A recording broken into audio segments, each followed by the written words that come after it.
Buenas, Governor. Hey, good afternoon, buenas. Thank you so much for having us here.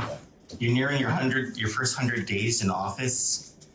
I know that it has been much of a whirlwind trying to assess everything that you inherited and then move forward with the daily management of the government of the Commonwealth. How are things? How are you and Lieutenant Governor Apatang finding things? Well, as you know, in the first 2 weeks, we were just shocked at the extent of what we found, and we continue to find.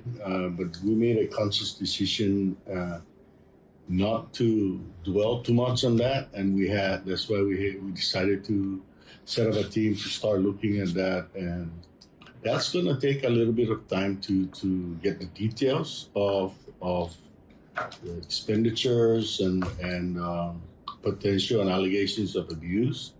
But there's the critical part of that is to make sure that the public services continue, and to the extent that we can, our employees continue to be employed.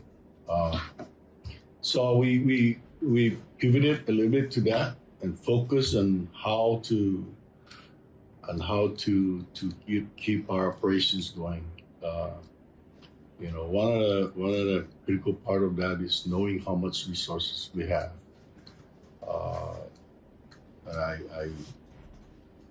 The reality is that we're almost paycheck to paycheck, payroll to payroll.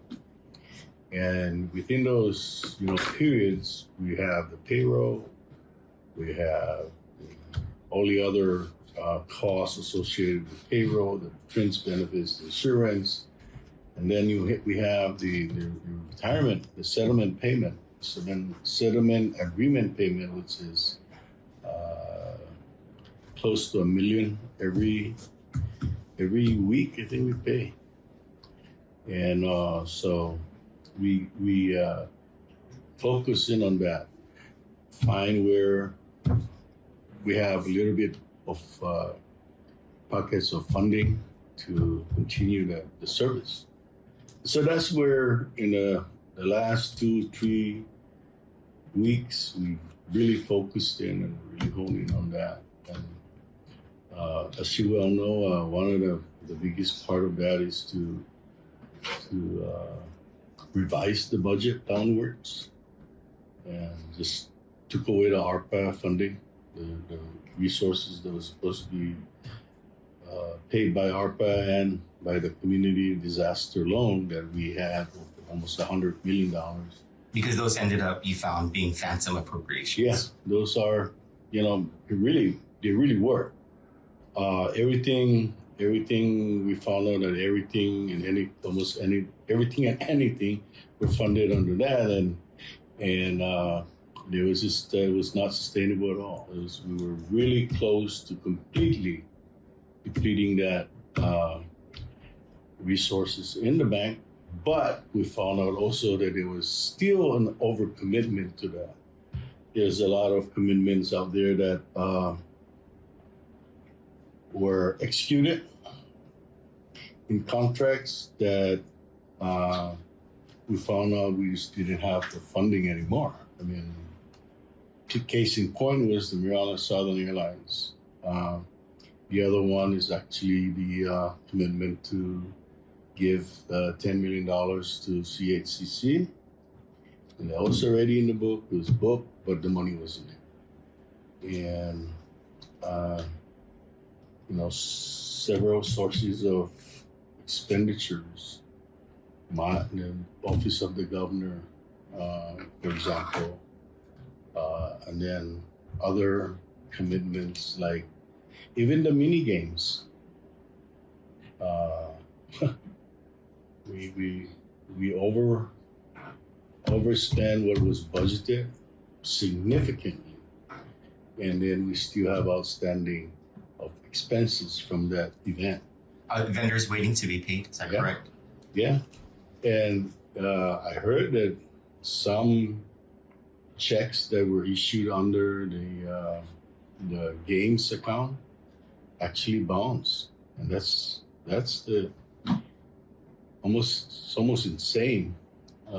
But having said all that, I know that our 100 days is coming, and that's where we're really concentrated on in terms of a lot of our efforts on a daily basis.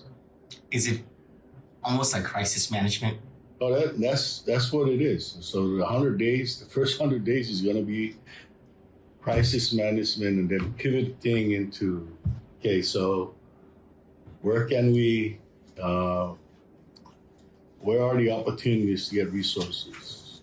As you well know, I was in DC, and I was very respectful to kind of paint the picture of where we're at, because that's the whole purpose of those hearings. The IGIA and the Senate hearings is to find out the state of the territories in their individual state, and then any other policies regarding whatever is going on in the nation, national, and the national issue today, and when I was there about a month ago, was China-centric and the Indo-Pacific geopolitical issues. We were told that members of Congress and federal regulators who heard your speech before Congress actually appreciated how frank you were with the situation here. Are you finding that the people of the Commonwealth, despite the sacrifices and the struggles that you have told them about, also appreciate that sincerity? Do you think that it matters to them? I firmly believe that that's the case. Of course, you're going to have other people, especially on social media, that try to question that. But, I believe that people were very appreciative of our efforts to just come out and tell the truth and what we find and where the situation is, and work hard to begin to resolve those and keep the operations and the public service going. It's been a very, very challenging time since we were inaugurated or sworn into office, and to say the least, and very humbling. But Lieutenant Governor Apateng and I are focused, and we continue to work hard every day. We don't go home till 6 o'clock. Sometimes we just stay in. We don't go out for lunch, but it's okay. That's part of what we need to do. The party is over. Party's over. So it's been over. When I was explaining the situation to some people, it's like, wow, we had a party. We really couldn't pay for that party, but we had a big party anyways. And only some people had fun. Yeah. But you brought up Maryland Southern Airways. They had an $8 million sole source procurement. We have found in our own investigations that several other companies since the pandemic have been receiving emergency procurement, so just purchase orders, no competition. Right. But in your review, in your assessment of the operations of the government, are you finding many more of these types of? Yes, we are. And the unfortunate part is that prior to the emergency part of pandemic, I think 2 years ago, there was an effort from the Secretary of Finance, then the former Secretary of Finance, and then eventually they changed the procurement regulations, which kind of opened it left it wide open for abuses, I think.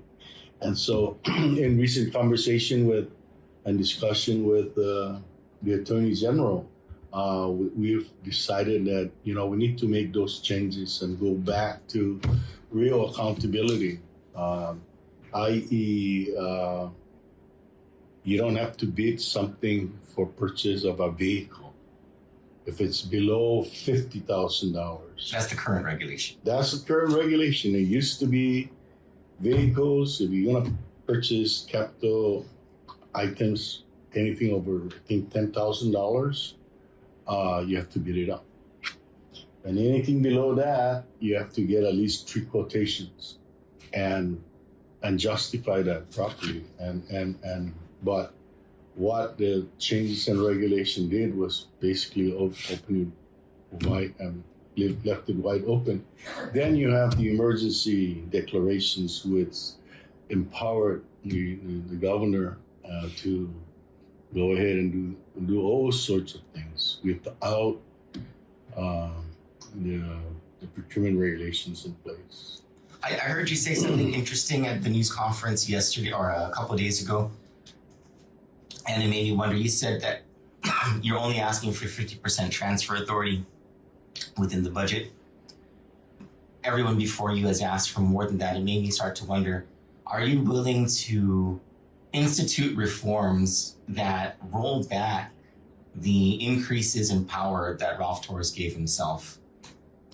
Yeah, I mean, we were very, very frank with the legislature, and they were also very, very honest. That they were very reluctant because and myself also, when I was in the legislature, we were always very accommodating and giving 100% reprogramming authority, and that really it gives the opportunity for wide open abuse, and so even my team we were talking about it and say, but then really it didn't make sense that we would ask for 100% when it's really up to the legislature where to put the priorities. Also, that's part of their job. That's part of our job. So you're cognizant of the checks and balances Sure. between the branches. Absolutely, and I respect that. So I refrained from asking for 100%, and I asked for 50%, and with the justification that it just provide flexibility in these situations right now that we're in. Obviously, if there is additional requests or need, we will communicate that immediately to the legislature, and we're constantly communicating with them almost on a daily basis.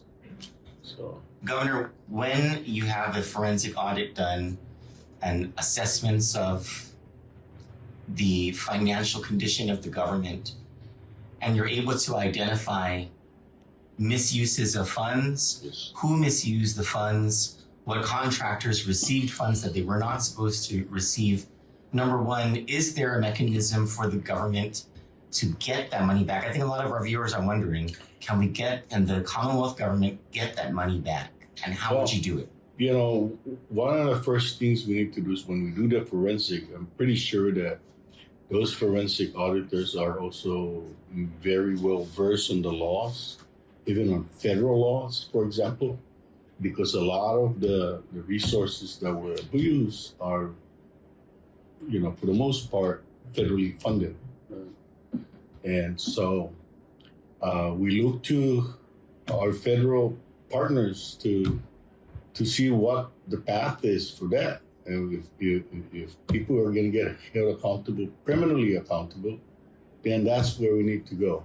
Secondly, we need to try to recover those, and how we try to recover it, that's up to the experts and the professionals, the AG, the auditors, the public auditor, and even inspector generals, for that matter. And I fully understand the public sentiment on that matter, because what is the purpose of, what's the sense of having public laws and all this regulation if nobody's going to be held accountable and there's no consequences to violations of those? So I absolutely completely understand and the sentiment that somebody has to be held accountable and consequences need to be made.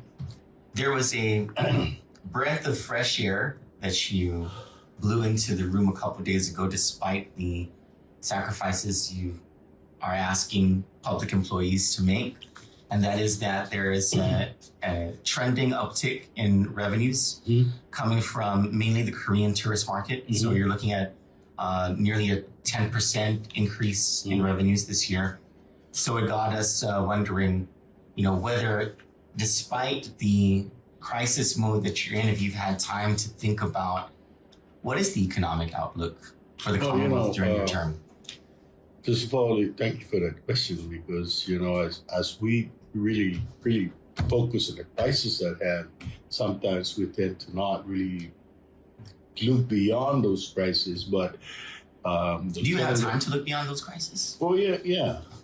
Sometimes sometimes I don't sleep well because it's just right there, and sometimes Lieutenant Governor and I and staff would sit down and talk about those things and how we move forward. There are also initiatives from businesses, for example, that are encouraging, like, hey, we need to start looking at the economic part of this and how we're gonna recover economically. And the Korea market is improving quite a bit. We're gonna try to reset and get going on see what we can do with the Japan market. But I've talked to some folks very in the industry, in the tourism industry, and we've had long discussions about how we're going to get it done. One of which is it's the unfortunate part of the environment that we're in today is that the China market is a very sensitive issue, and so I think it's appropriate at this time to really concentrate on the Korea market and Japan market and rebooting Japan and try to revive that market. And we asked, one of our asks when we were in DC was, assistance on how to do that, whether government to government communications with the government of Korea and government of Japan. That's what it takes. That's what it's going to take. And I'm willing to sit down with our federal partners, federal government, and ask them to up the phone or communicate directly and see where they can help in that regards. Have you and the Lieutenant Governor thought much about what's going to go on, what's going to happen with first the 800-pound rotting gorilla in the middle of Garapan, the casino structure there, but also in a larger perspective, gambling in the Commonwealth? We kind of talked about it, right? But not really seriously, because that's the unfortunate part of that is that the whole thing is in court, right? And despite even my personal view on how to proceed with that, we've got the courts. There's several lawsuits on that. And the Casino Commission is suing them for what do you call it? The gaming tax revenue. Rescinding their the license. their exclusive license for the casinos, and then we proceed forward. I hold back and we can go on different route and say, okay, so what do they owe us? If there's any taxes that is outstanding, should we file a tax lien on the property?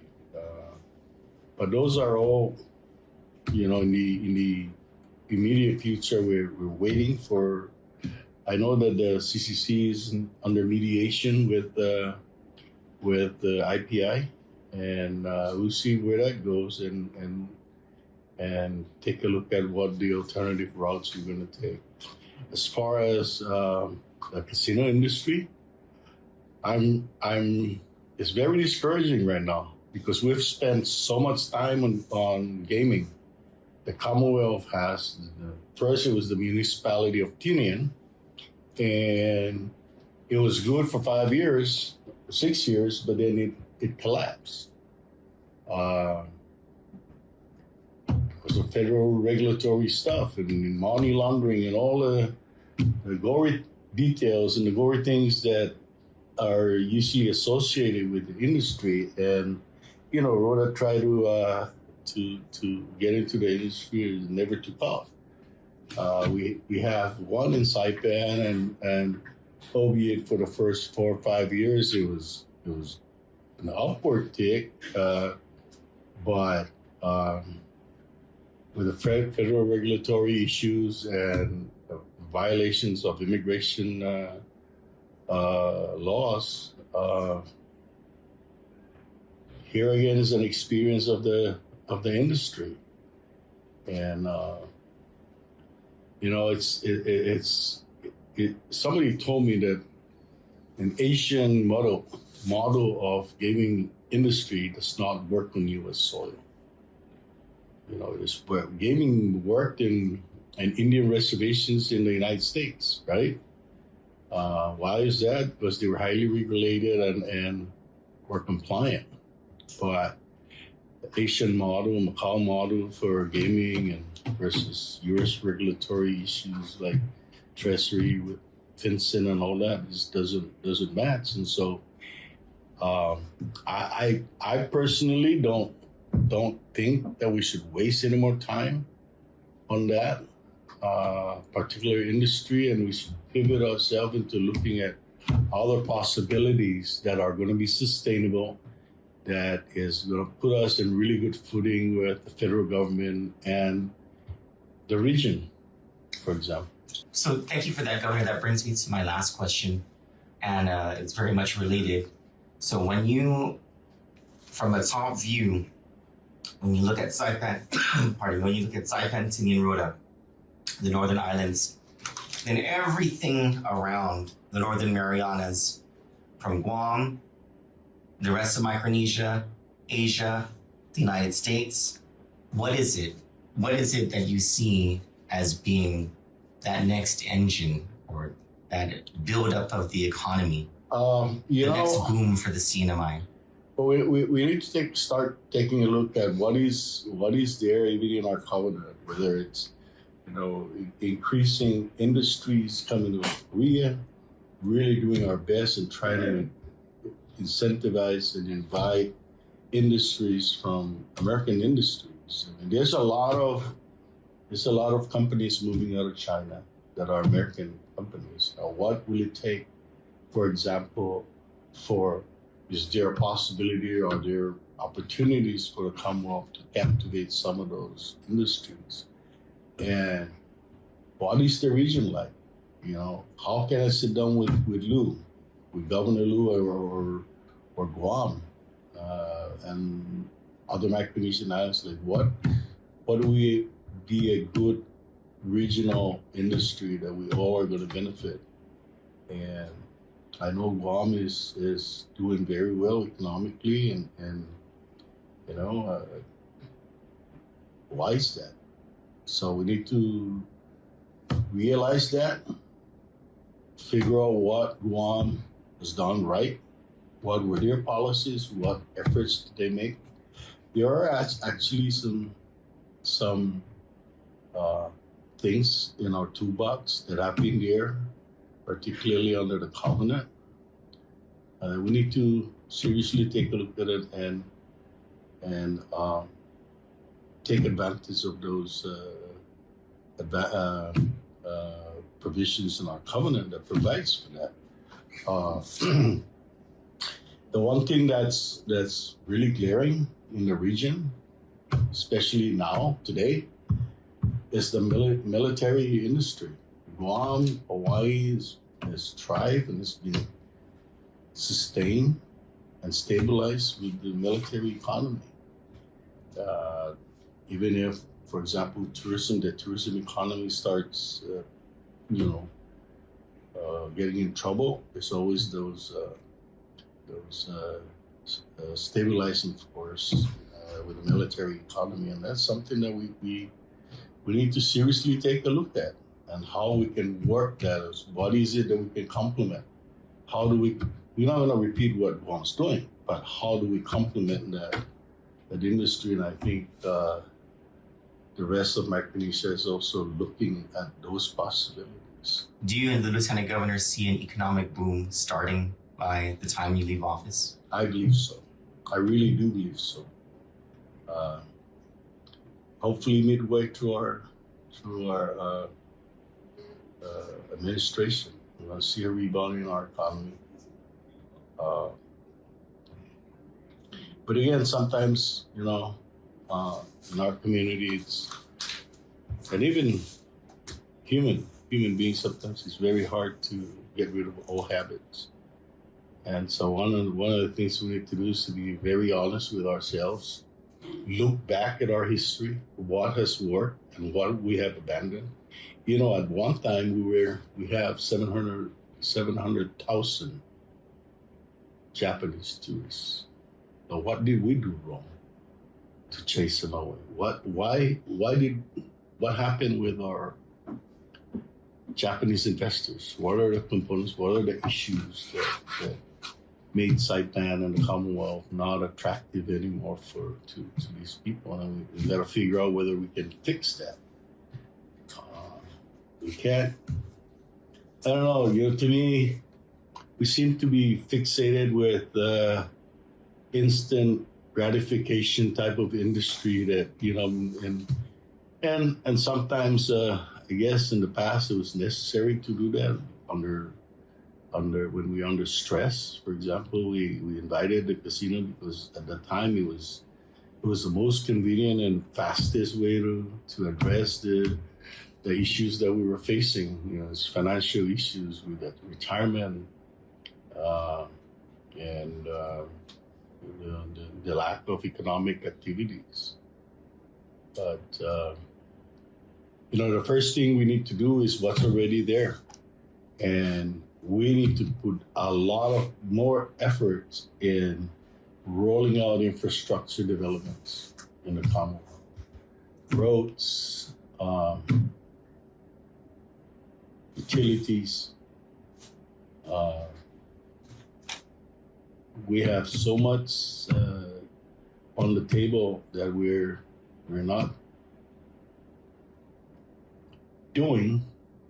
For example, one of the first things that we found out was like, can you help us with more funding for this, more funding for that? Like, today the Commonwealth we've given the Commonwealth over $100 million in infrastructure development money, and it's moving very slowly. So those are the things that's already there that we need to work on our end, right? What does it take? Is it a lack of capacity at Public Works, or our regulatory agencies just become very onerous in how they do things? What is it that we're missing that we need to do to get those things on board? Because those are economic development tools that are already here, and we just gotta make all the efforts to do that.